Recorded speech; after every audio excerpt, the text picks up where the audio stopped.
Bienvenue à toi sur la chaîne GBY pour Go By Yourself, qui veut dire va par toi-même.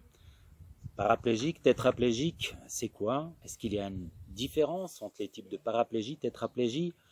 Je vais essayer à travers cette vidéo de découvrir un peu ce qui se cache là derrière.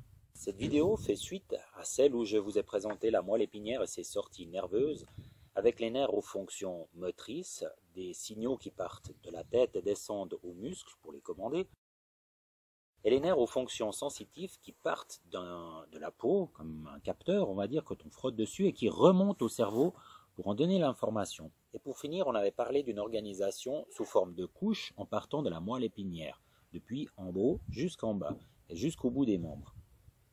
Un paraplégique et un tétraplégique souffrent finalement de la même lésion, même type de lésion, c'est-à-dire une lésion de la moelle épinière. La différence est à quelle hauteur se trouve cette lésion.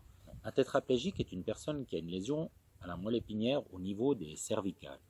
Un paraplégique, lui, a sa lésion au niveau des nerfs thoraciques, lombaires ou sacrales. La conséquence d'une lésion complète de la moelle épinière est qu'à partir de l'endroit où elle a lieu, le système nerveux se trouve coupé et les fonctions motrices ou sensitives ne fonctionnent plus pour toutes les couches qui se trouvent en dessous.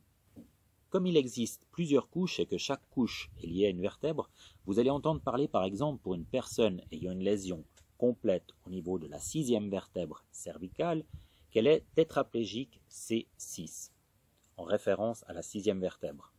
Concrètement, ça veut dire que cette personne n'aura plus ses fonctions motrices et sensitives sur toutes les couches inférieures à la lésion. À partir de là, toutes les couches inférieures. Idem pour un paraplégique. Par exemple, un paraplégique TH5 veut dire que sa lésion est à la hauteur de la 5e vertèbre thoracique. Résultat, il n'aura perdu toutes les fonctions motrices et sensitives en dessous de cette lésion. Tu comprendras facilement que plus haute est la lésion, plus elle sera handicapante, mais ça, on ne le choisit pas. Mais comment fait-on pour diagnostiquer exactement la hauteur et les conséquences de la lésion? En fait, le neurologue suit un protocole au standard international pour classifier la lésion de la moelle épinière. Il va donner un score qu'on appelle ASIA. Tous ces tests se font en suivant chaque couche pour déterminer à partir de la vertèbre et suivre la couche à travers le corps jusqu'au bout de chaque membre où on va tester les fonctions motrices et les fonctions sensitives. Alors lors de ces tests, il se peut qu'on découvre qu'il existe des fonctions motrices ou des fonctions sensitives en dessous de la lésion.